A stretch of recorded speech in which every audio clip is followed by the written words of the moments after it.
Hello and welcome to another episode of the War Report. Now, my Russian handler has been replaced by a German handler, so we're under a little bit of new management, but in all seriousness, GSP could not join us. So we are joined by, would you like to introduce yourself? Well, guten Tag. It's me, Lucas, who you probably don't know from the current year report, but I do invite you all to give that a listen.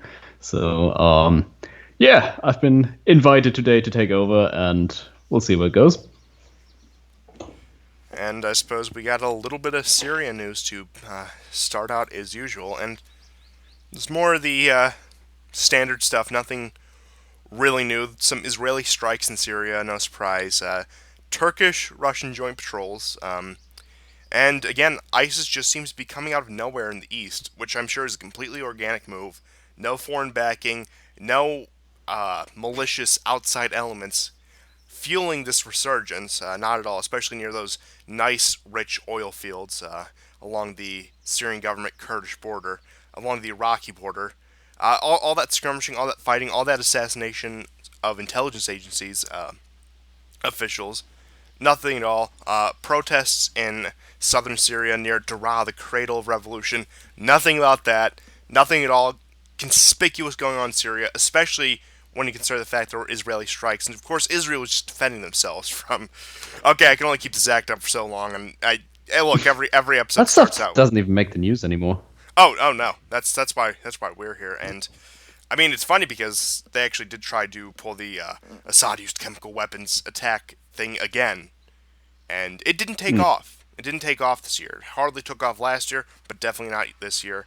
Uh, but I would say the big news in Syria probably has to be again Israel's really picking up their activity again because they slumped off for a while, and that could probably be attributed to the fact that they could not decide on a government. They had three elections in a row with inconclusive results, and now they're in the Unity Party coalition where Bibi Netanyahu and Benny Gantz are just shaking hands, hugging, and kissing each other, and saying, "We'll govern Israel as a joint joint coalition, so we can get things done, and defend ourselves from those Hezbollah cells in Syria or whatever." Well, to be fair, in the middle of a pandemic, I think the last thing you want to do is run an election campaign. So, we'll see how long that holds. I guess President Erdogan of Turkey must be fuming at those joint patrols he was basically pressured into accepting. But I'm surprised there hasn't been any further attempts at escalation. So I guess he was kind of like put in check by what went down there. I suppose he probably went over it on the show. Yeah, just to give you a little bit of background, give some of the audience that may have not seen our previous episodes a little bit of background. Idlib has been a very testy situation where Russia and Turkey are put into these joint patrols. You have these former Turkish-backed militias biting the hand that feeds them, quite literally, attacking Turkish forces. Syrian and Turkish forces going at it. The Kurds are starting to make these really desperate, like, car bombing attacks against Turkish forces. And the situation just keeps on escalating. And we went over this last week, but I think it was Bloomberg or Reuters or one of these mainstream media outlets put out a piece saying, "Oh, Putin is frustrated with Assad and may dump him," say Kremlin sources, when it pretty much was just a preempting saying, "Let the negotiations take place, don't full-on assault Idlib." So, just more the media spin that you'll get, but uh, to my surprise and to most people's surprise, the action in Syria has really stalled out in Idlib, and as I was saying earlier, shifted east towards Deir ez-Zor, towards the Iraqi border, with ISIS coming up out of nowhere. Interesting. I mean, I'm wondering what's up with that Al-Nusra pocket in the south anyway. It's like, is there just nothing there? Because as far as I know, that's been there for years, and like no serious attempt has ever been made to recapture that. Oh, that green pocket It's along just the empty desert that no one cares about, or yeah, that empty pocket along the border with Iraq and Jordan. That's it's pretty much a training camp, small one that not much really happens out of. Sort of the old guard of the moderate rebels that nobody really cares about anymore. But we keep there just as a small wedge on the border. moderate beheaders. Oh, of course. Nothing but the best. Pro democracy, freedom fighters, you name it. But we get another story out of Syria of Syrian and Russian forces turning away U.S. convoys in northeastern Syria.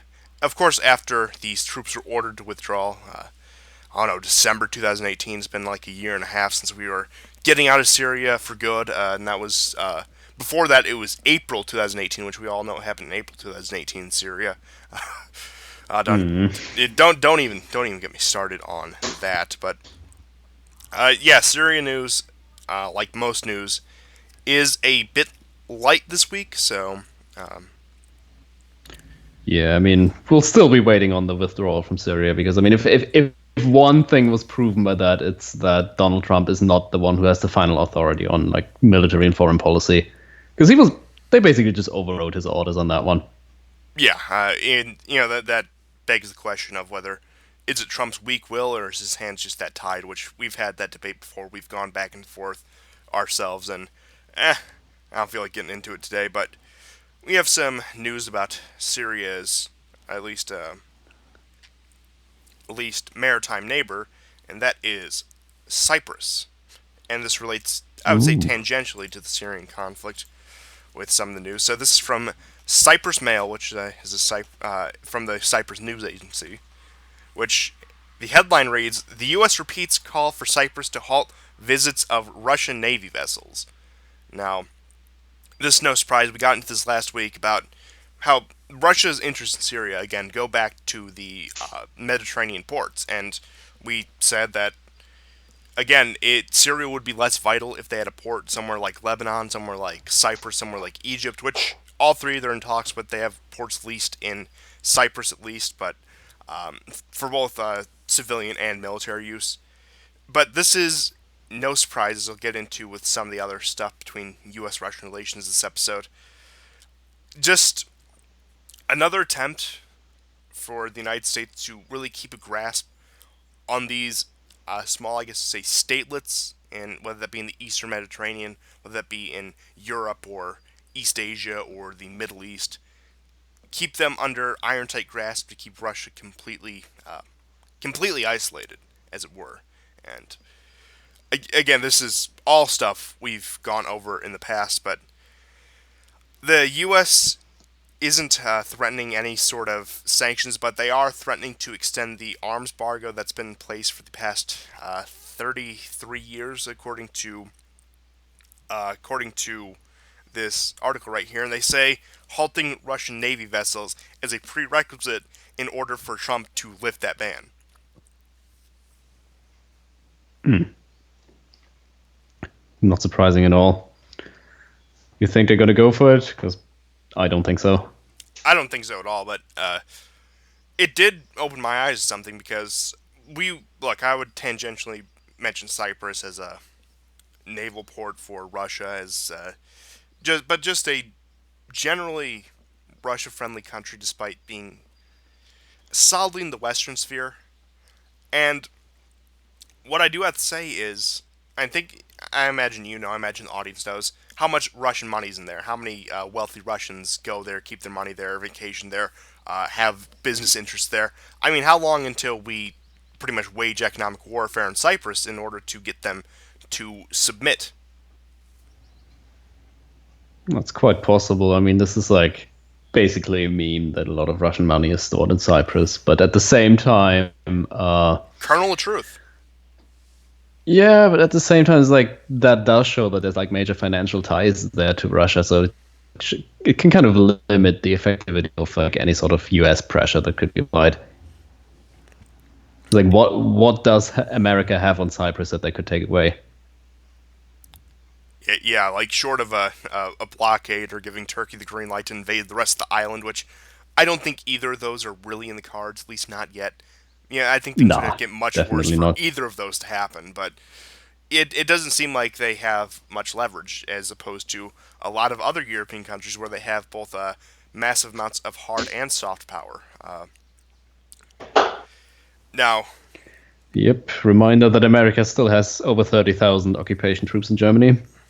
yeah, then something of upwards of 20,000 in Italy, 40,000 in Japan. various smaller military presences spread throughout both Western and Eastern Europe. Several, what a lot of people forget about, are what they call lily pad bases, where U.S. Special Forces, mainly the SOF, I believe they're affiliated with the U.S. Army, operate out of these small places. They operate out of Ukraine, Finland, places like right on Russia's border, and they're more so as supplementary forces who train local forces rather than actual military presence on the U.S. part, because as aggressive as things have gotten, they're still not willing to put a like full force in Ukraine or Finland or the. I mean, occasionally they'll do it in the Baltic states, but there's not any full military presence in the Baltic state beyond some yearly drills.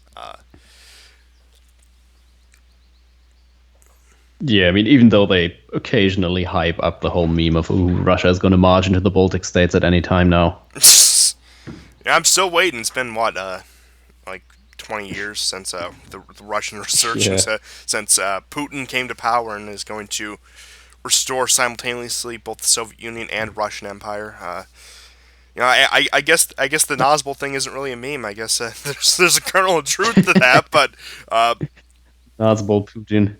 Well, I mean, it's like, I suppose we'll probably find out in like the next 1 to 5 years how long that whole Western enthusiasm in Ukraine really lasts, because the new president, they're getting really serious about like the sort of like IMF demanded like selling a fire sale of the country's assets, oh no, after because they're basically, go ahead. yeah, they're basically at the point now where they're about to greenlight the sale of Ukrainian land to foreign, in quote unquote, investors, which is something that, despite Ukraine basically being stuck in in an eternal Yeltsin era, they're like basically it's the best explanation I've ever read about Ukraine is that basically the 90s never ended there. But that's like the one thing that they've managed to hold on to until now, is that like we are not selling our soil and our land to foreign investors, but even that is about to be scrapped now. Oh yeah, Ukraine we haven't touched on in a while, but especially when Zelensky got elected and with a lot of things going on there. We really got in depth into it. Now, again, like you said, they're stuck in a perpetual 90s.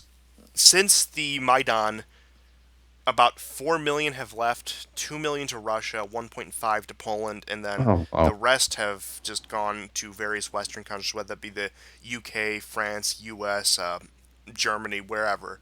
But and I'm curious to see the figures at the end of this year. Now, of course, the migration will be stopped because of some of the pandemic stuff with the shutting of borders and restrictions of travel. Now, of course, if you're a if you're a Algerian migrant, you could probably get in, but if you're a Ukrainian economic migrant, good luck. Now, but again, they just keep on tumbling down and down, and the U.S. lost most interest in the conflict after Russia seized Crimea, because that was the entire point of the U.S.-backed coup in Ukraine. And that's some of the criticism Obama got. Oh, he hasn't stood by Ukraine, enough. Well, again, his entire goal for overthrowing the Ukrainian government, which was a nice naval port in Crimea, has completely gone out the window, to the point where Germany is really the biggest Western country with interest there in terms of, and again, that goes back to the land deals. They want to cultivate their land, as it were. But you know what? At least they're not under the thumb of the Russians and Vladimir Putler. That's all I can say. Yeah, this is, I think, the ultimate cope regarding the whole post-Maidan situation. It's like, hey, we're selling off our assets for like pennies on cents on the dollar, but hey, at least we're not speaking Russian. Well, kind of, but Yeah, don't tell them that. except the eastern half of the country. But oh, we're going to pass laws against that, and I don't know. It's a very sad situation. As much as I make fun of it, like I don't know, just it like people talk about like demographic deaths of nations. I mean, you want to talk about that? Okay, you can talk about the low birth rates, but talk about the rate of migration from Ukraine. Oh, that's That's insane. like, will there be any people there by 2050? What what Well, I what? suppose if they legalize land sales, then in that case, there will probably be some big moneyed interest that will hope for that to happen, Maybe and a just few just buy an families empty hanging out in country the or something. Carpathian Mountains. Half of them are like marry their cousins just because there's just not enough people.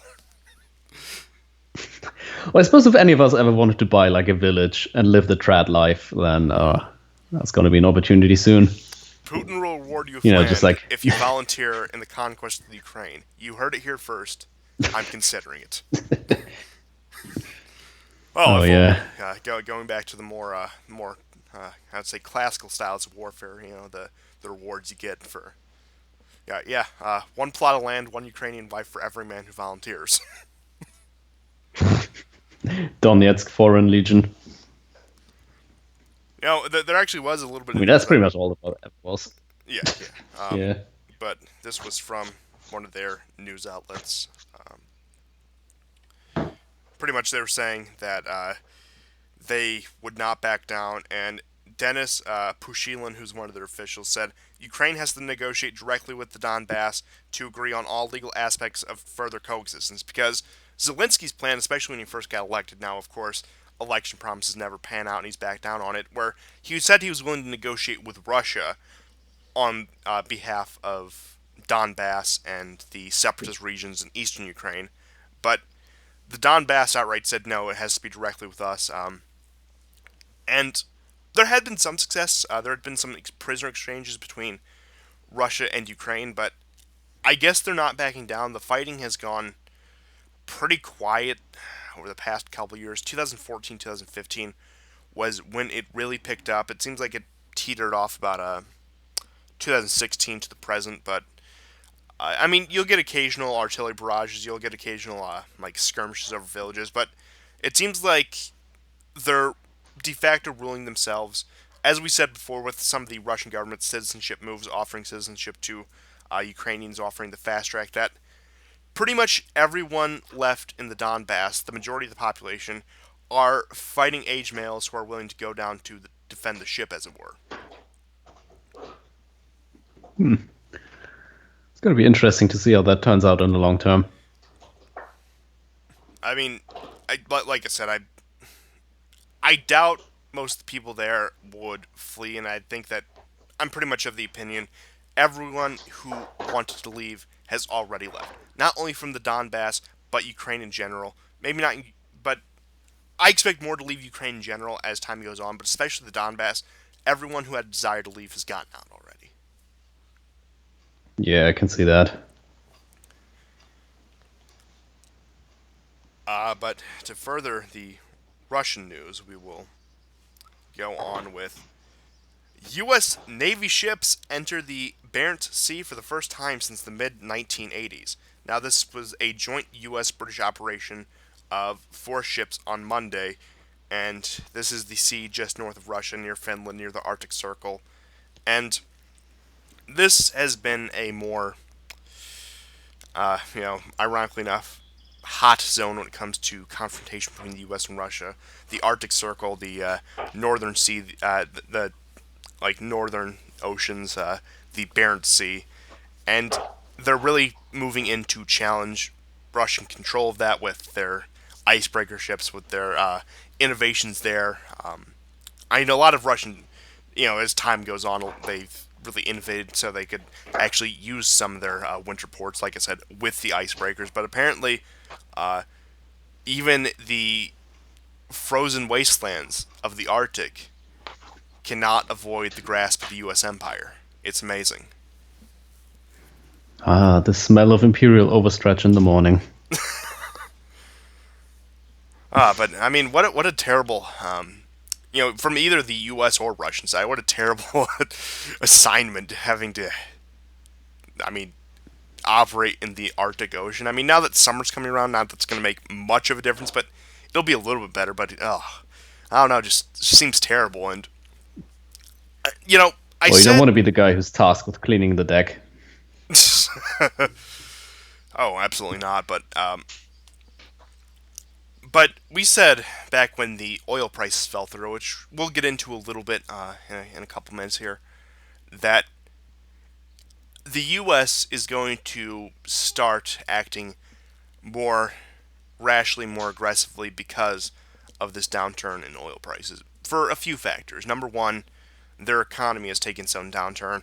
Their booming energy industry has taken a hit, but also a major sector of the Russian economy has taken a hit. So it sort of follows the line of thought: if there's any time to strike, and I don't mean like a literal military strike, but if there's any time to really apply pressure, then it would be now. And that may be what's happening. That may be what some of these drills are. I haven't heard any new news about implying more sanctions, but that comes out like what, every 2 to 3 months. There's another wave of sanctions on new individuals, new businesses, whatever, and that's from both the U.S. and European front. But what I see happening is, I don't necessarily want to call it a move of desperation, but sort of a now or never move where they see an opportunity to really strike a blow at them. Quite possibly. I mean, I'm not really sure if we're going to see much in terms of like further escalation. And by escalation, I mean, like extra sanctions, just like that sort of thing. Because as far as it looks to me, it's sort of like the carousel of escalation seems to have stopped for the moment. And by that, I mean, it's like during the Trump administration, we've basically had like a constant rotation because of basically American foreign policy under Trump. It just pivoted from like one focus point to escalate the crisis to another. It's like first they escalate Syria, then they move on and escalate a little bit further in Venezuela, then they move on and escalate a little bit further with North Korea, and then like back to Ukraine. It's always like one of these four. It's like back and forth, and well, I mean, like we said at the beginning of the show, it looked like Syria might be due for another round of escalation, but then the coronavirus happened. So I think that's the big thing here at the moment that might actually just slam the brakes on everyone's imperial ambition for the time being.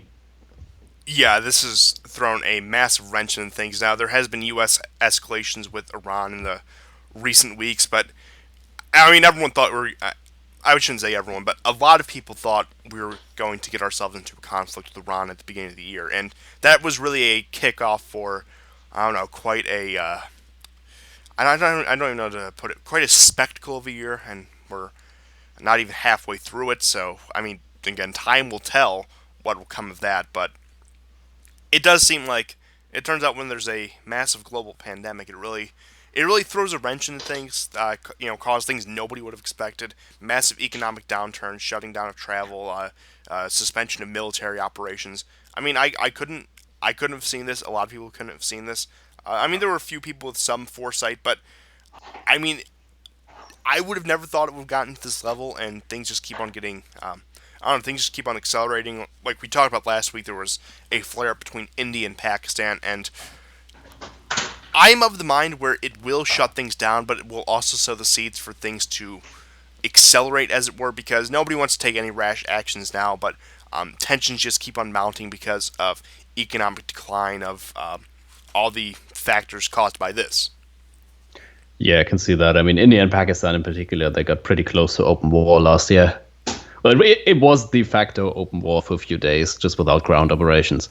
Yeah, the last time they did that before last year was in 1999, where they did that for like 3 months. So I don't know. There's an occasional flare up, then it'll settle back down. It seems like neither side is really willing to commit to a full scale conflict. Possibly, yeah, especially with nuclear weapons on both sides. Yeah, It's been the last time it actually kicked off. Well, every single time it actually kicked off, Pakistan got their shit kicked in pretty badly.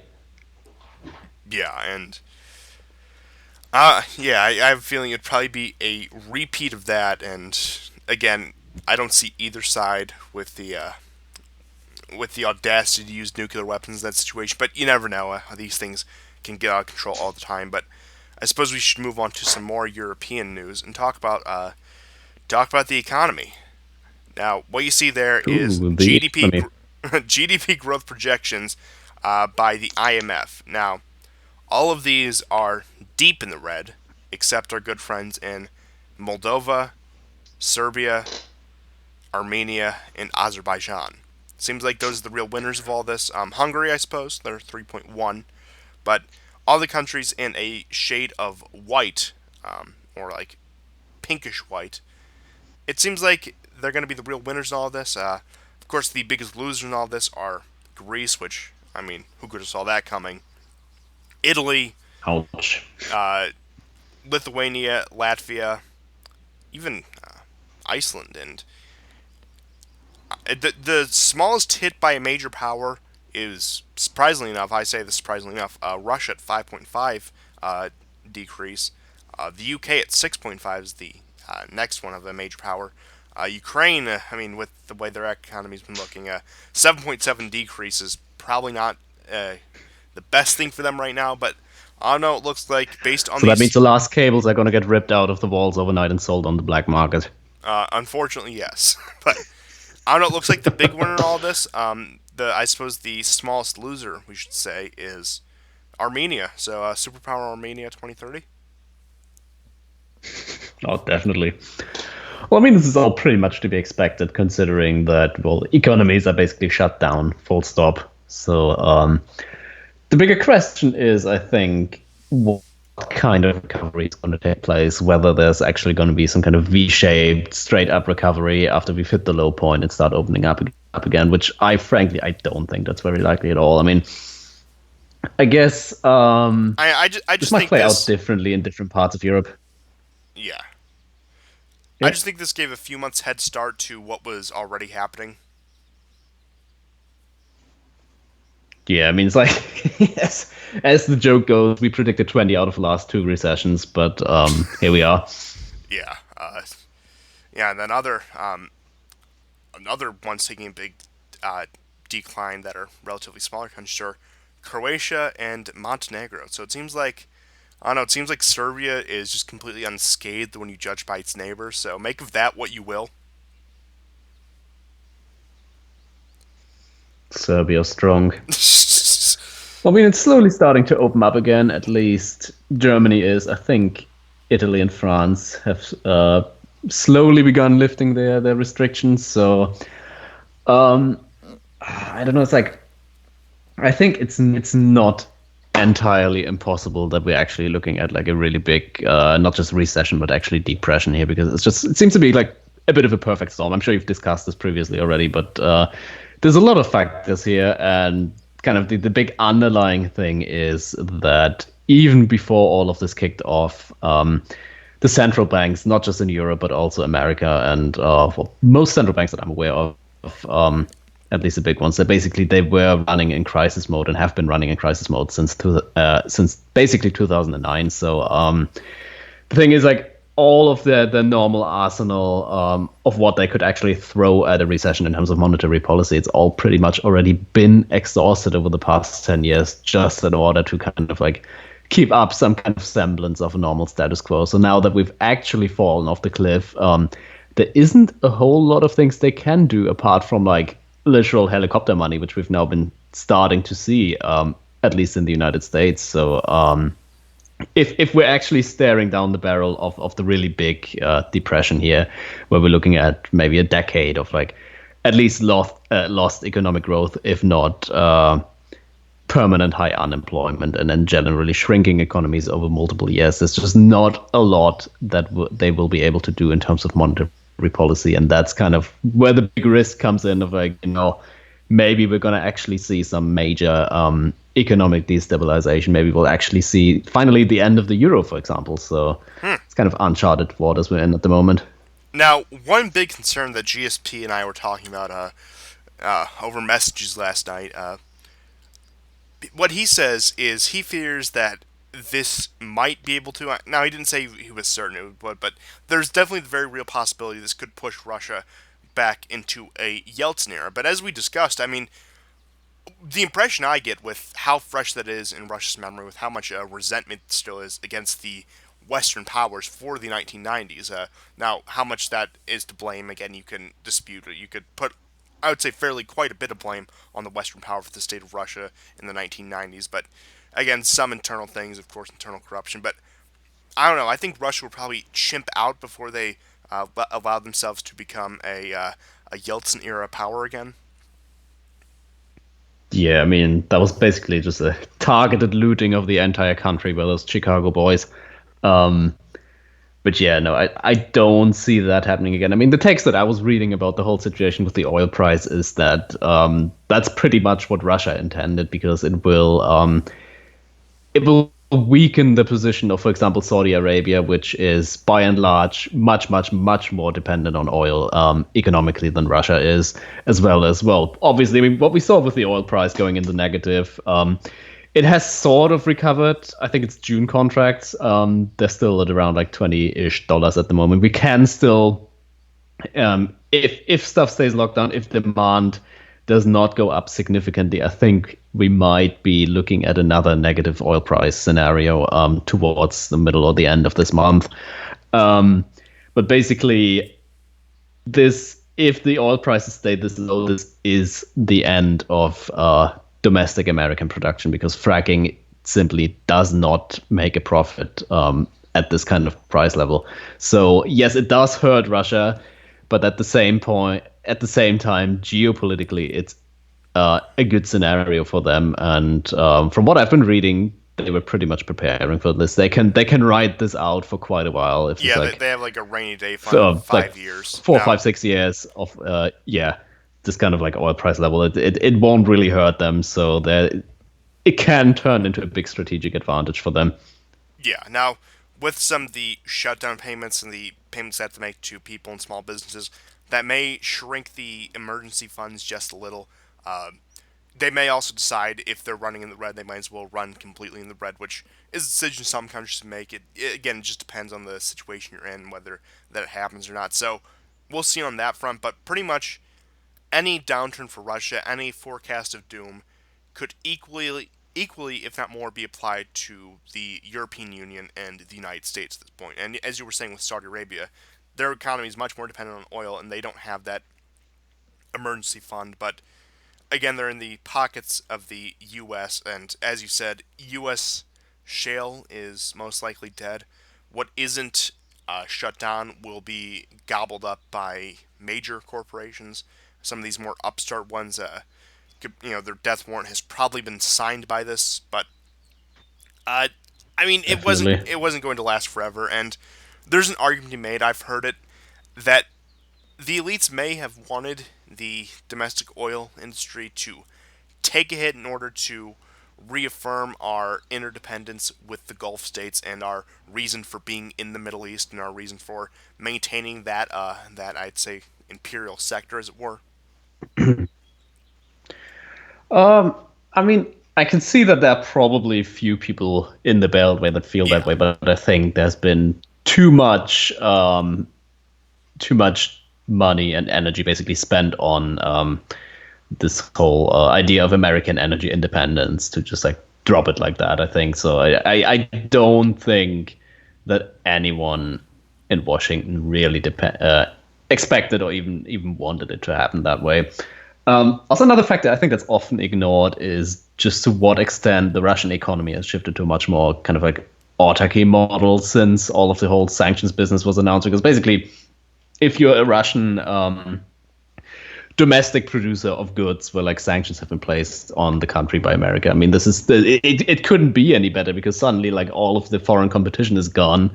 So there's a lot of domestic production Russia has now that they didn't have back in like 2013. So it's sort of like sanctions kind of kickstarted and sort of assisted the diversification of their economy. So it's all not it's like all of these measures that were employed, they were not all as effective, or sometimes they did go the complete opposite way. And I mean, as always, basically for how many years now have we seen articles that say, oh, Russia is about to like well, Putin doesn't have a lot of support left in Russia, well, and ever all the since country's Putin came probably back going to to go power in like 2012. transition to a Western democracy. Like, yeah, it's like transition to democracy any year now, and all the Russians are sick of Putin playing imperial power and stuff like that. It's like it's wishful thinking. Yeah, I mean, honestly, at this point, I can see like why there may be discontent against Putin. I would say if he's ever been in a, I wouldn't say, I don't know, I'd say around 2012, 2013 when he first came back into power, it was probably a weaker position. But look, things are not ideal for him. But if he were in some long shot scenario to get overthrown, I doubt a Western liberal Democrat would be his replacement. Is all I'm going to say. Yeah, it's like I think ironically the 90s are sort of like what vaccinated Russia against the idea of Western style liberal democracy. Yeah, like I think they're gonna get somebody who looks Zhirinovsky's rhetoric look moderate in comparison. Yeah, I mean, so it's kind of like the eternal Navalny pipe dream is always going to be just that. Yeah. What 1% support in the polls? The Russian opposition. Wow. Leader right there. Just ignore the He's about to march on the Kremlin Oh, absolutely. and root out corruption and restore democracy in Russia. Totally. I mean, it's the one thing that we should keep in mind about Putin, though. Is like the one concern that I do have is he isn't getting any younger, and I think one of his top priorities should be, setting up a capable successor, because there's like, no matter how quote unquote based a country's leadership is, if the leader gets too old or dies, and there isn't like a proper transition of power to someone equally capable, at least like similarly capable, all too often it can fall apart within a few years. I mean, we saw that after Salazar in Portugal, we saw that after Oh, Franco in Spain. yeah. And so I guess, especially for Russia, and I guess even more so for Belarus, it's sort of like an orderly transition of power to like an intended successor, I think is like the most important thing for those countries right now. Because in Belarus, I think if Lukashenko leaves power voluntarily or involuntarily, I can totally see that Washington is going to start or try starting another Maidan style kind of coup in that country. I mean, but you have seen Lukashenko's kid. He's definitely preparing him to take up the reins one day. I've read something along those lines years ago, but I never quite followed it. No, Or I mean, I don't even know how I old that think the kid is kid's only at like this point. 14. So it's Ah, 14, well, 15. I mean, it's Baron Trump age, so Yeah. I mean, hopefully the Union State can get into full effect and we can have the world's youngest leader of a major power. yeah. Well, I mean, like Russia inheriting Belarus might be the ideal outcome of everything, but I mean, with how I Russian can it totally is. see. Yeah, I mean, but I can totally see basically America coming in to try and pry it away from Russia as soon as like Lukashenko leaves office. Yeah, I think that's There's in a the. thing. Yeah. Guarantee fucking to you, there's going to be some kind of color revolution gay op or something. I mean, yeah, I can almost guarantee it. They're already playing up like, oh, look at these Polish minorities in Belarus, and again, just all this typical stuff, as it were. But yeah, you know, I don't see the doom and gloom forecast of Russia, and I will say you make a good point about solid succession. But I think the one thing Putin has over people like Salazar, over what a lot of I guess say based leaders had, is it seems like I don't know. I could be wrong. This could just be completely outsider's perspective. He has taken over the institutions as well, whether that be military, whether that be intelligence. Seems like he has a lot of people who are at least loyalist to him, or I guess to say his ideas, or just at least not absolutely like absolute liberals controlling these institutions. Yeah, I suppose. I mean, there isn't really like a socialist or liberal undercurrent in Russia that might resurface if there's like not a capable leader, that's actually leading the country. I mean, that's kind of what happened in Portugal, where like Salazar had like a stroke, I think, and the guy who took over. I mean, he basically had like the institutions and everything as well, but he just like was not a particularly capable leader. So it did end up, suddenly you had socialists, and suddenly they were in power, and like everything was basically for nothing. So, but yeah, no, I don't really see those parallels in Russia. So Yeah, I and don't know. I guess it's all speculation at this point. the socialist undercurrent is the Russian Communist Party, which let's just say they're not like their Western counterparts. Based, and then I say Nazbol. I mean, it's probably the closest thing you'd get to Nazgul. I mean, you look at it like apparently like they voted for the anti-gay propaganda laws. They favor like church and state cooperation. So they're communist just to What? yeah, pretty It's much. just a boomer party in Russia, isn't it?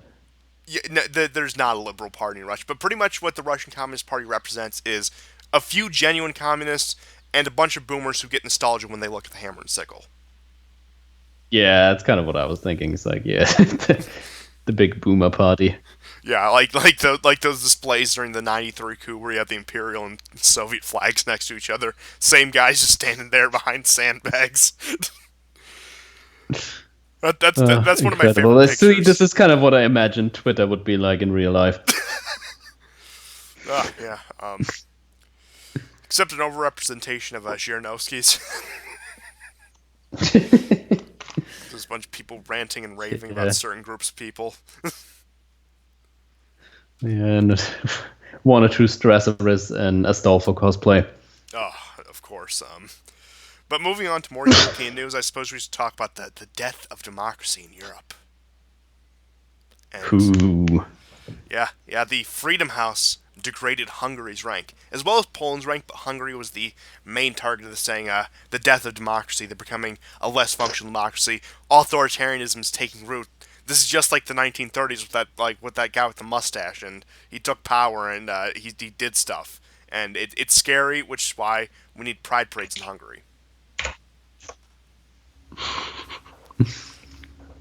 Oh yeah, and I mean Freedom House is like the probably one of the best examples for why NGO more often than not just means basically the long arm of the U.S. State Department and probably George Soros as well.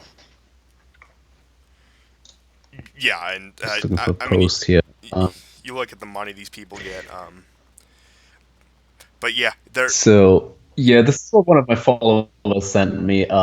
So it's not we're not even just memeing here. So this is pretty much it's funny because he called it hold on, yeah, I'll just read it out. So it's nothing more than so this rating is nothing more than the personal opinion of a single person. Gabo Filipov, a PhD candidate of the Central European University. Yep, that Central European University, aka the one that's the George Soros University that Orban was basically bullying out of Hungary. He was the one and only person on the panel opining about Hungary, uh, and that's about the Nations in Transit report of the Freedom House NGO. So, and of course, at the top of the acknowledgement, Nations in Transit 2020 was made possible with the generous support of the U.S. Agency for International Development, and it's basically using people that sort of like the sort of global elite LARPers in certain countries, well connected, like wannabe global elites that use these NGOs to network and provide their livelihood. Um, so, one second. He's saying that the service that they provide is any and all type of opinions that there's demand for. The collaboration of these two is means to politically pressure governments and institutions that go against the procurer's interests, and also often promotes the idea of the pseudo elite about progress. It's a win-win situation for them. This is a game that the aforementioned powers also play, of course, at least to some degree and in some part. But the West put much more resources into it, both historically and right now. We live mostly in their sphere of influence. The rest is pretty much well known to everyone today, even if some still deny it. Expertise is what they and their cross-sided peers agree on. Democracy is what furthers the interests of these often shady people that fund them. News is what their activist journalist friends say is news. The future is what they dream up in ivory towers for you, and you're a fascist even if you just counter signal their ideas. And how dare you have those other ideas or vote wrong? oh yeah, So and yeah, it's like I like how he put it. It's basically opinion laundering. So it's basically just like some well-connected elite guy who probably studied in New York and is basically using those NGO platforms to to launder his opinions into like official reports that have a lot of gravitas to them because they have like the NGO the NGO letterhead, and yeah, that's basically what it is. yeah, all I can say if these NGOs don't like you, I actually have a little bit more respect for you. Now, of course, that's not always the case because they do oppose people like Netanyahu, which, again, we'll get into that in relation to some of the Hungary stuff. But it's not a perfect model, but it does warm me up to you at least a little bit if you have these negative ratings. Now, a lot of people are going back and forth on what the American response will be, especially to Hungary. Poland more so because they are, I would say, loyal NATO members and really play the part of the empire. They're completely fine, but Hungary is the concern now. Of course, like U.S. State Department comes out and denounces it, like all these NGOs come out and denounce it. But Trump has a what he calls a friendly phone call with Orban about reopening up and economic cooperation and fighting the virus. But again, that is so long as Trump is in office. Wait until someone like President Kamala Harris comes along. You really think we're going to have that same friendly attitude to Hungary? You really think she's really going to be cozying up to King Orban right here as we have him with his nice little crown on? You know that smirked looking at looking at the gayness of Western Europe. I mean that's pretty much what I see, and it helps that like what's that like the Dutch flag over in the corner like uh, it's like Yeah. yeah it's Well, I like mean, it's kind of like another thing which shows that Trump never really got the grasp on foreign policy, and he never really ended up in the saddle because if he did, and if he really pursued his agenda, he would have pulled funding for places like Freedom House. Um, but basically, I mean, it's all kind of ironic, but at the same time, it's so transparent. I don't think a lot of people. Well, actually, yeah, I do think a lot of normies are going to swallow it hook, line, and sinker. But to everyone who is paying attention, it's fairly obvious that this kind of stuff is bullshit because Orban's party. I think they have a super majority, and or at least very close to it, and it's all the people of Hungary are pretty happy about what he's doing, and yeah it's one of it's those like cases. even the It's EU's high institutions basically cleared their emergency powers for the duration of the coronavirus crisis. So it's like not there's no objective criterion here where you can say, okay, Hungary is not a democracy anymore. It's basically just the implicit acknowledgement that the ruling party is not liberal and is firmly in the saddle, and that's basically all that this is. Because as we all know, if there is an election and the non-liberal party wins, that means democracy is in danger. Yeah, even if it's someone like Trump or Farage, who are again, when at the end of the day, you really look at their positions. They're liberals from what 30, 40 years ago. I mean, even that's too far for them. But you look at someone like Yeah, I mean, Orban, especially in the especially. case of the UK. UK does not have a right-wing party. No, no, not at all. I mean, they have a neoliberal party, and as right wings you can consider neoliberals. But I mean, maybe economically right wing. But again, that's getting into the weeds. But yeah, and Hungary is also one of those cases where the opposition party is further right than the ruling party. Yeah, I mean that's the best thing about it. It's like this is. I honestly wish I can't even imagine having that kind of situation in Germany. Yeah, But it's like that Orban guy. He well, I doesn't go mean, far enough. it's great. I mean, it's kind of similar in Poland as well, where the Confederacja or whatever they're called, they're also to the right of peace, and they're also sort of like gaining ground. So they're not anywhere close to being at risk of just like backsliding into just like the sort of managed decline, Western style liberal democracy.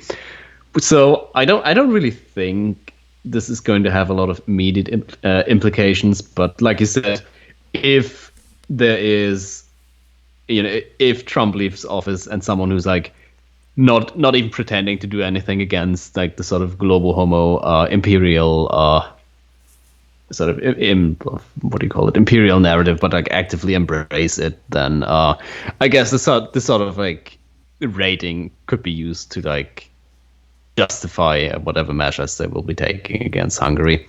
Yeah, at the most, I see Trump leaning on Orban to, I wouldn't say cut ties with Russia, but like be less friendly with Russia. Maybe not like outright adversarial, because I don't really think he's in a position to demand that. But I could see him saying, "Oh, maybe you'd like to buy some U.S. oil and gas, especially in these trying times, this low oil market." Like I could see him pulling a move like that. But in terms of like trying to overthrow Orban, I think we're gonna have to wait until we get a President Kamala or President Buttigieg, as it were. Yeah, no, it's like politically he's not going to do anything because like how is he going to sell even to like the dumbest boomers among his supporters that he's going after the guy who's going after George Soros? Yeah, yeah, and a guy who he's previously praised, a guy who has praised him. It gets called the Trump of Europe by the mainstream media. So it again, it's unpalatable. But like I said, the minute the good old Democratic Party comes back to power, not that that's any endorsement of Trump over the Democrats or anything. I really don't. Again, I've gone over this. It doesn't really matter, but yeah, that's the position we're looking at. So it's on shaky ground, depending on the election. But beyond that, yeah, just take a minute to admire Orban in his rightful place with his rightful crown. And of course, we know he's also used this emergency powers to make social reforms. So I do want to say the only trans rights Orban recognizes is Hungary's right to Transcarpathia. That's a good one. Yeah, I mean, see, I guess that would be another angle from which America might go after Hungary at some point. I mean, it's like, as we established, Trump is not very firmly in control of U.S. foreign policy. That's why we keep seeing American embassies sponsoring gay pride parades all over Eastern Europe. Because, like, what is a gay pride parade in Eastern Europe other than sort of like imperial ritual? It's literally 100% of the time, it's funded by either the American and or the British embassy, Yeah, and that's probably it's like half of the people that participate in it probably are embassy staff as well. it's the Anglo-American equivalent of the Soviets rolling tanks down the street. Pretty much, yeah. Except one is a lot cooler, you know. One actually inspires fear, even though, yeah, at this point, I think most Eastern Europeans prefer the tanks over the pride parades. But again, that's beside the point. That's beside the point. But some of them maybe not. You never know about these sort of things. But yeah, just to let you know, on in about a month, the post-war World War One treaties expire for Hungary, so we could see. Let's see what comes from there. I can only hope.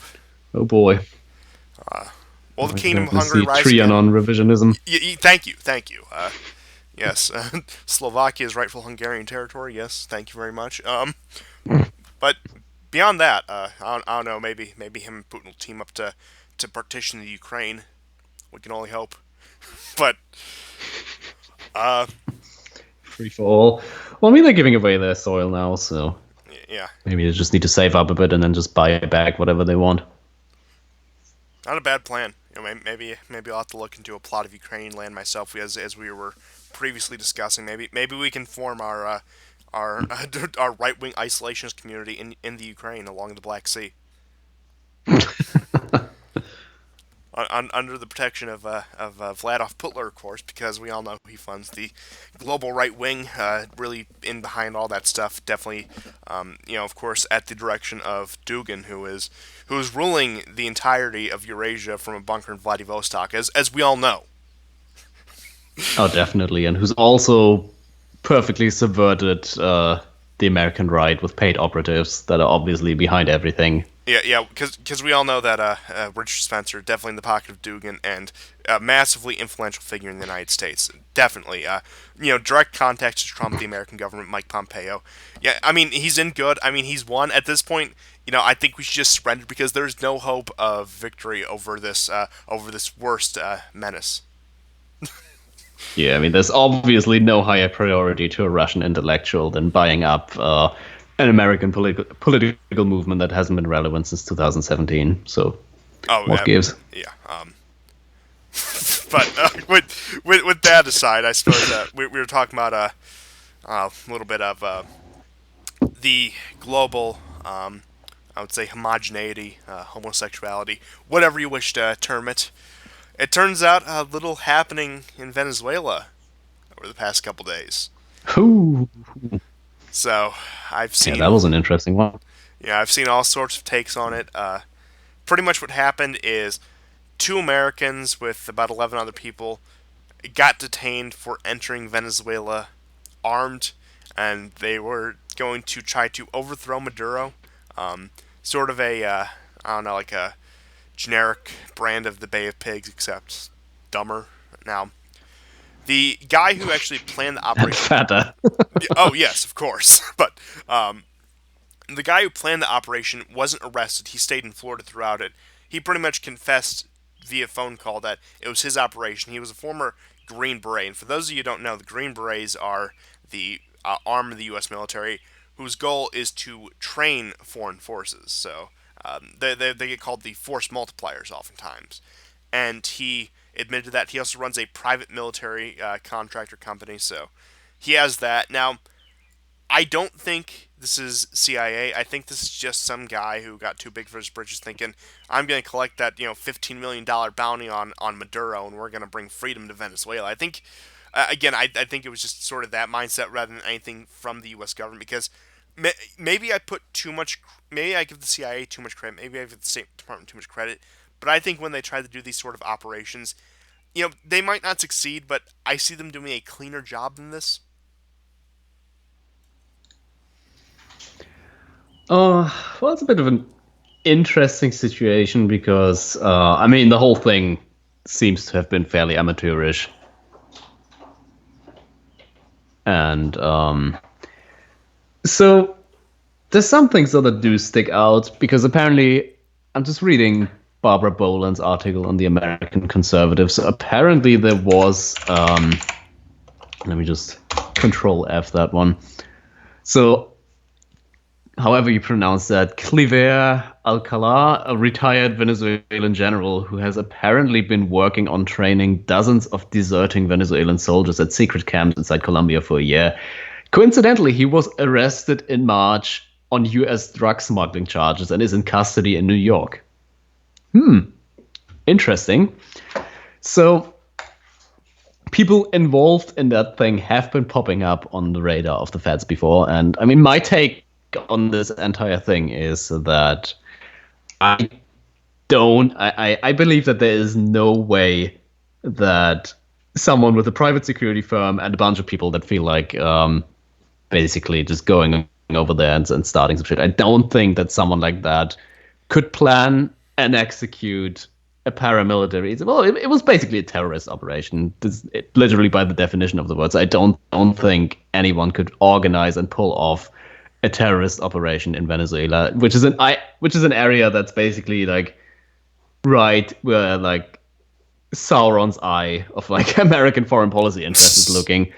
I don't think someone could pull off something like that without several letter agencies in the United States being aware of it. It's like, if you do that, yeah, there's no way that either the CIA, the FBI, or at least American military intelligence were not aware of what was going on. And so that's why I think it was definitely not officially sponsored because it was too amateurish for that. But I do think someone in Washington was aware of it, and I think there must have been some kind of tacit approval of like, yeah, you guys go ahead with that. We're not going to stop you, but you're on your own.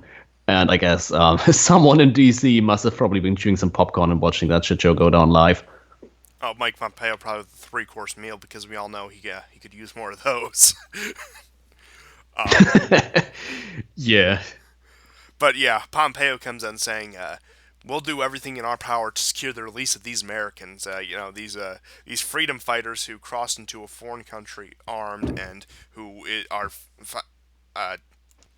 But of course, Pompeo pledging to release these freedom fighters, and I can think of if this happened pretty much in any other country, if a bunch of armed Americans went down to overthrow the Mexican government or some country that we weren't necessarily on good terms with, but also not bad and wanted to overthrow, we would have said, fend for yourselves, assholes. That's pretty much what it would have boiled down to. But because it's Venezuela, because we have some sort of fixation on removing yet another Latin American dictator to definitely we're going to bring freedom and democracy this time, and it's not just going to result in some sort of a similar arrangement where they pretty much elect the same guy over and over again, because we all know Latin American democracy has a great track record, even absent of U.S. influence. So it's, like you said, it's just too dumb to be a CIA operation, and that's a pretty high bar to reach. But I mean, there we go. It's beyond that. I don't see anything else to discuss with Venezuela beyond the fact that this comes after he got charged with narco terrorism, because we all know the drugs are coming from Venezuela and not Colombia. Definitely no. Yeah, Just it's look the other entirely weaponized bullshit diplomacy. But like, yeah, like you said, with any other country, this would have caused a major diplomatic incident. That the people that did that would have been on their own. But as far as I'm aware, the and if it was a real CIA Green operation, Beret they would have said, we don't know who these guys are. So I say that's probably the biggest argument against being a CIA operation. Yeah, like I said, I don't think it's a CIA op, but I do think someone in DC was aware of it and basically said, like, yeah, you go ahead and try that. Because at this point, like, America doesn't give a shit anymore of like how obvious it is that they're fucking with the government of Venezuela. And so I don't know. It's like I as far as I know, the Green Beret guy who masterminded it, as far as I know, he is being investigated now for arms trafficking, which seems to be like a sort of saving face of like, oh no, oh we weren't aware of that, we better look into that now. But come on, let's be real here. If someone was building a transnational paramilitary organization, whatever, with the literal stated purpose of overthrowing a foreign government, and was like buying like boats and guns and other equipment to bring to that country to start a civil war. It's like, come on, they would have the FBI at their door at 3 in the morning the next day. Yeah, it's like, There's no way they didn't know. There's no way in hell they didn't know. yeah, I mean, considering the fact they bust down people's doors and take away their guns over memes, it's like I have a hard time believing they didn't know about these guys planning a foreign coup. Yeah. But beyond that, I think So I mean, the interesting question, another one would be like, what kind of connection Juan Guaido had to these people? I mean, that guy's kind of a joke, anyways. Like, probably the world's most embarrassing LARPer at this point, considering Matthew Heimbach is kind of retired from putting on plastic style helms. yeah, pretty much. So kind of like my long-term prediction for Juan Guaido hasn't changed, because my long-term prediction is, 10 years from now, we're going to see that guy opening bodegas for the Venezuelan community in Florida. Yeah, I mean, introducing himself as the El Presidente of Venezuela. Yeah, I pretty much said since he's still part of the Socialist Party, which is funny when you see like a lot of like the hardliner anti-socialists like really get behind this guy, saying, "No, he's gonna bring freedom and democracy to Venezuela." It's like, yeah, he's completely in line with Maduro, except he just doesn't like the way he does things. But he is a pro-gay, has a trans secretary, some trans like party secretary in his organization, Latino Zionist. And I think the reason why the Republicans threw so much support behind him because he's the future of their voting base.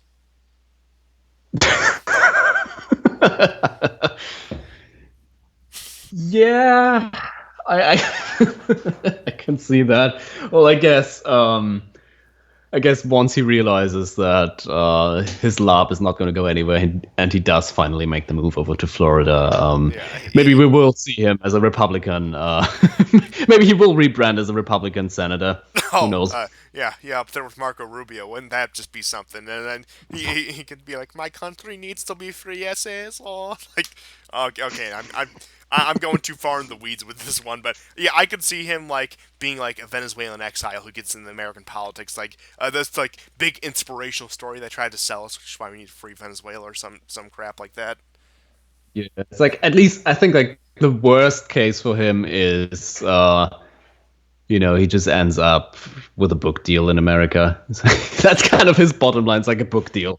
Yeah, yeah, the like some like the real president of Venezuela or the president that should have been like, and yeah, something that he'll get like the Fox News like circuits, probably get CNN at that point too. But yeah, like again, his bottom line is that he gets to be a media figure in the United States. Yeah, definitely. Oh, Fox News coming out. I can see that one coming. Oh yes, Mr. Hannity.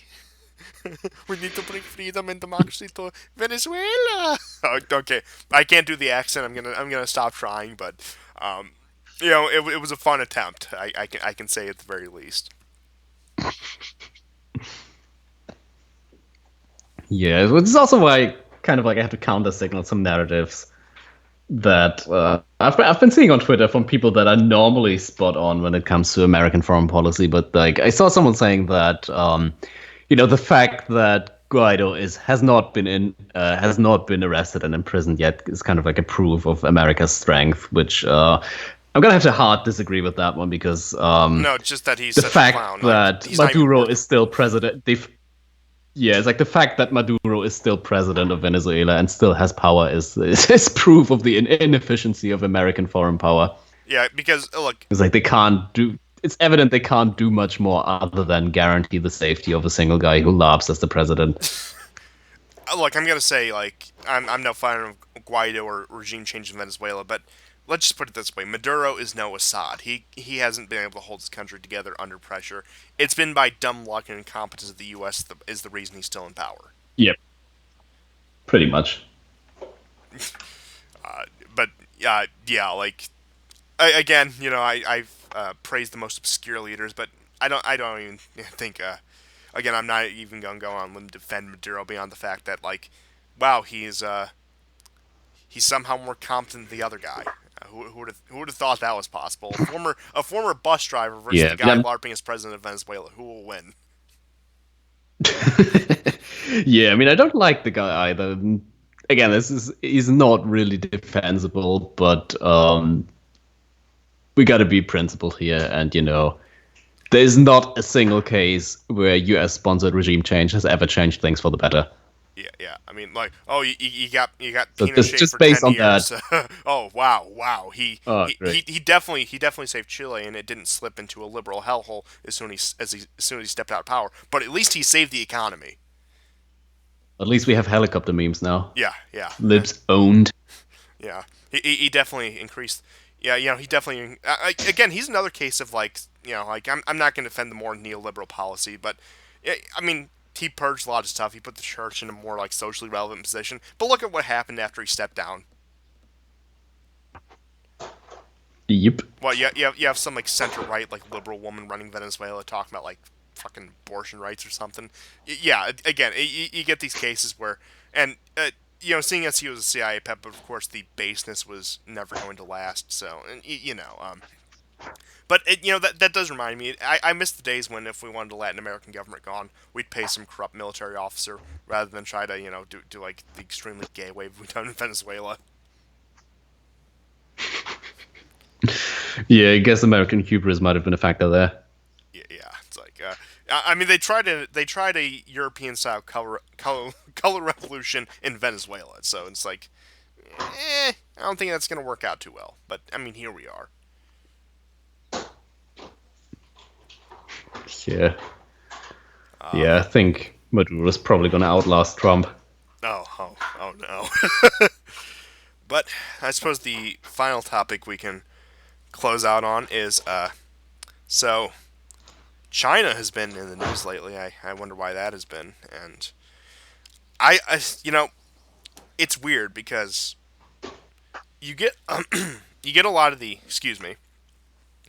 neoconservatives who were like pro, I guess you say pro China for years in favor of cooperation, like a lot of the Brzezinski type saying we need a strong relationship with China to counter Russian aggression or whatever. And it seems like from the culmination of Hong Kong and the virus and a lot of the stuff relating around that, they've done a 180. Now I've discussed this before, but it, I'm still in the camp that they're not necessarily anti-China. A lot of people, I think their instincts are right, saying, "Oh, they're trying to drum up some sort of conflict, some sort of Cold War with China."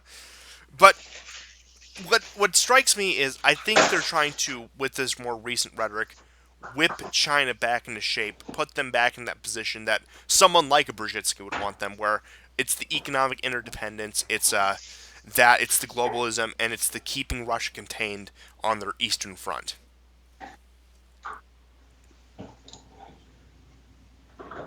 Hmm, that's a take.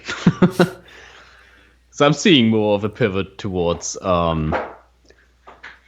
yeah, just trying to start shit with China in general. I mean, like, I guess it's kind of all a big unknown at this point, but I don't know. What do you think? Are they seriously going to try and pursue just trying to get some sort of like quote unquote payback from China I'll for the tell whole you. I'll tell you pandemic? exactly what they're going to do. They're gonna harangue on this. They're going to talk about how China must pay. They're going to talk about how we need some sort of a restitution for them. But what they're going to do is they're going to take industry out of China and put it in India. Not even bring it home. Just put it in India. Yeah, I think we're going to see that sort of change in rhetoric in real time. It's like we're going to probably see sort of like the Marco Rubio Republicans saying, "Yeah, oh, we're going to take the factories out of China after this. Oh no, we should not we should not let China hold our industry hostage. And then all of that talk about taking the industry out is just going to morph into, yeah, we're going to invest in India instead. And Yeah. yeah, American workers are still not going to get anything out of it. Yeah, so like Because there's fundamentally, it's like the Marco Rubio Republicans, they fundamentally have no interest in strengthening the position of the American worker. There's nothing in it for them. oh, absolutely not. And that I mean people like Rubio, people like that wing of the Republican Party are the biggest beneficiaries of the service economy, of the gig economy, where people. I work as an Uber driver for 5 years. Now I'm a shift manager at McDonald's. Again, not that there's anything necessarily wrong with these jobs, but they're not exactly the most fulfilling work that provides you a stable living and income, as it were. But yeah, I mean, those people, they're the primary beneficiaries of this sort of a rootless economy where, as much as Marco Rubio may talk about the social conservatism, it seems like his policies on, especially the economic side, point to anything but. Yeah. But yeah, it, again, the whole China thing, it just keeps on going on, and I really don't know. Again, they're gonna play up this game. It's not necessarily going to result in the Cold War because I do think they're going to again try to bring China to heel because at the end of the day, I keep on hammering this point home. The ultimate prize is Russia. That is all they want. They want to collapse Russia. That's why they tried to take Crimea. I mean, unless you want to destroy Russia, you would leave Crimea.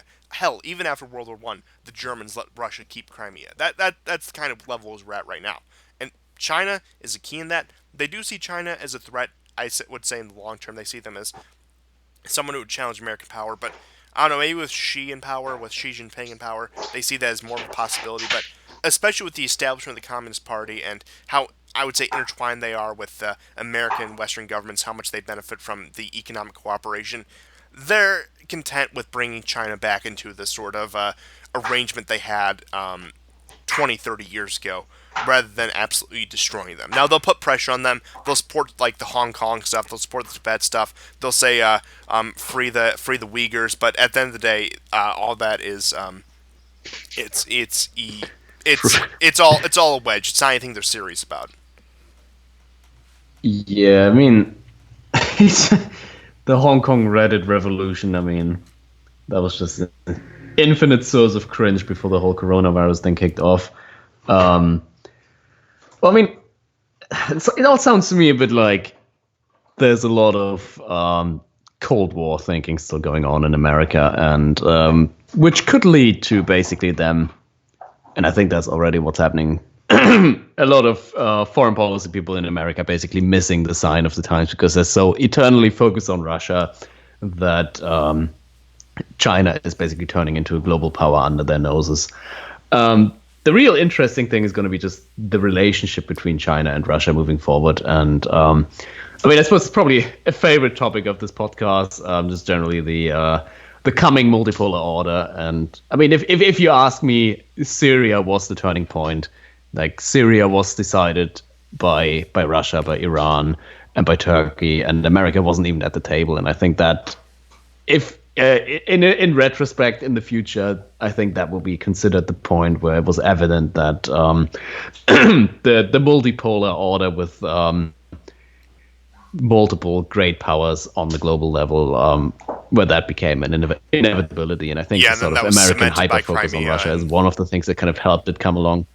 yeah, yeah, cemented by Crimea, all these other things. Then sort of Obama's, I would say, acquiescence on the Iran deal, which Trump later tore up, but again to the point where the U.S. didn't have the final say in the Middle East, and then now they're no longer having the final say in Asia. And I don't know. I think one interesting dynamic we'll see is I think Japan's really going to try to play both sides of this conflict because they have opened up, they've thawed some relations with China, signed some economic deals. They're in with this new trade deal with China, which is pretty much the TPP without the U.S. or India, even though both are open to join, but they have to meet these certain prerequisites, which, again, we'll see how that turns out. There hasn't been much news about that beyond the fact that it's happening right now. But again, I think the Japanese could really play on this, which again goes back to the idea of a multipolar world. Two major powers in Asia sort of shuts out the U.S. And with Asia, I suppose we could dedicate the last few minutes here of talking about a certain eccentric Asian leader pulling, I would say, I don't know, quite ingenious move. Here we go.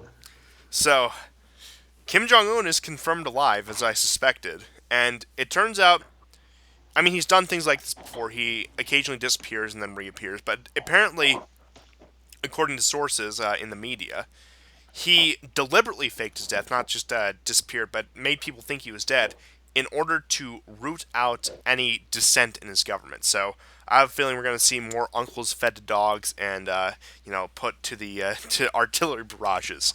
Now, I speculated that with Kim's death, if it would have happened, it would have led to a power struggle because Kim Jong Un has actually, I would say, taken North Korea in a different direction. He's purged a lot of the old guard, like the two generals he had executed by those two methods I said.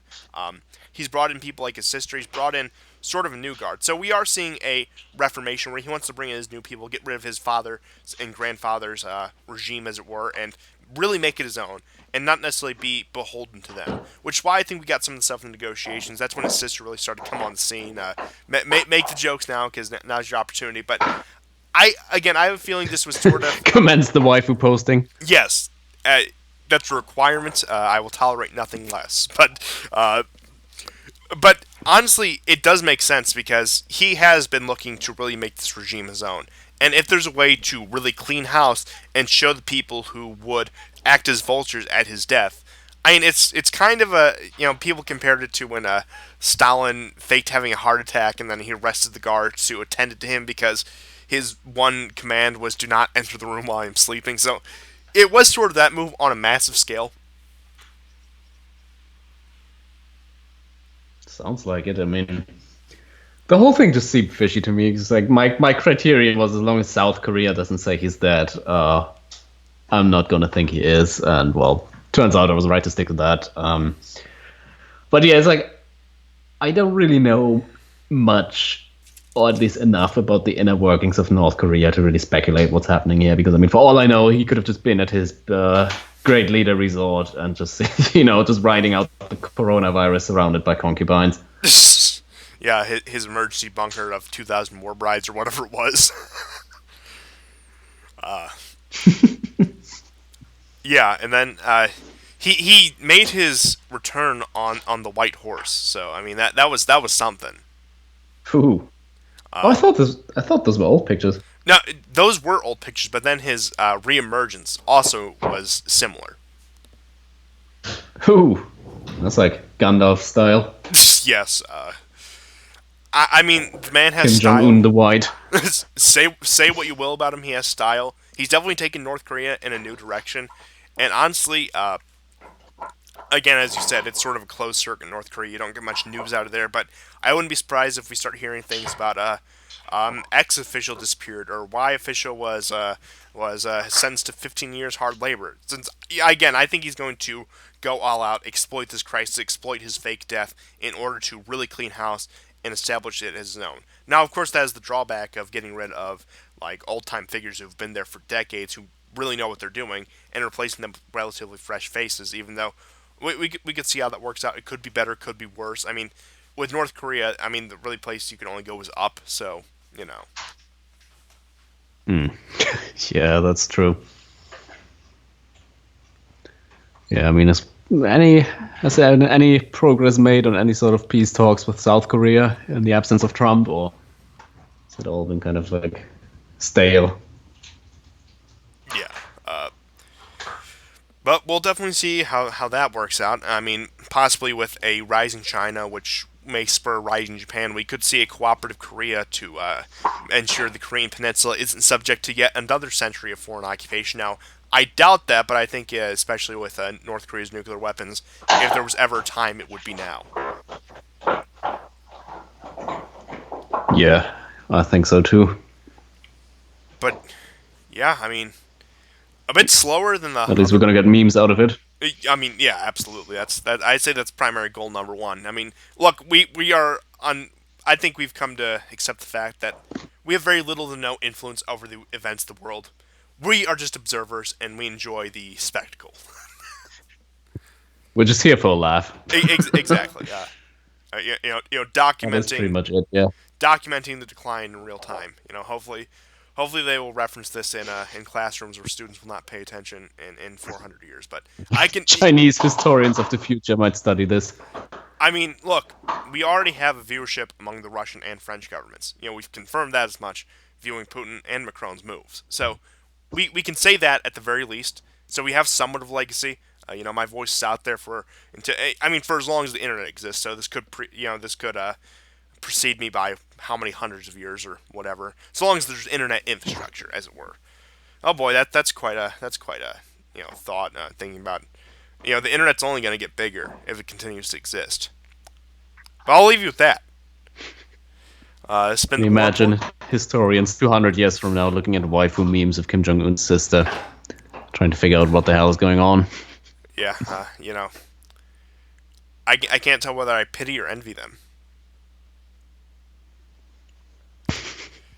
And this, dear students, is a so-called gondola.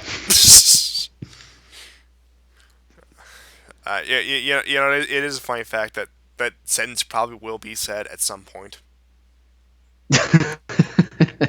Yeah, I mean, ever since 2016, I think if there's one thing we've learned is that even the most absurd kind of scenario, it's not impossible that that will actually happen.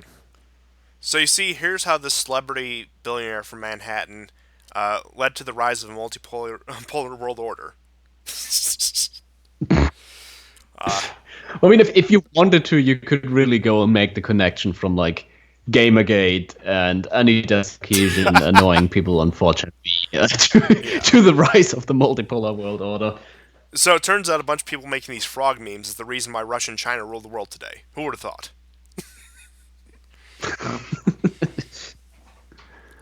Sounds about right. Yeah, I mean, I just can't believe Dugan was behind all this. Credit where credit is due, but I just had to get that last one in. But I mean, this has been the War Report. I think we have gone off on enough tangent. I mean, we've had weirder endings. I'm sure for long-time listeners to the show, you know that the endings are usually muddled like this. We usually throw in sort of these last things. But thank you everyone for tuning in, and goodbye. Goodbye, and feel free to check out my podcast on soundcloud.com/current year report.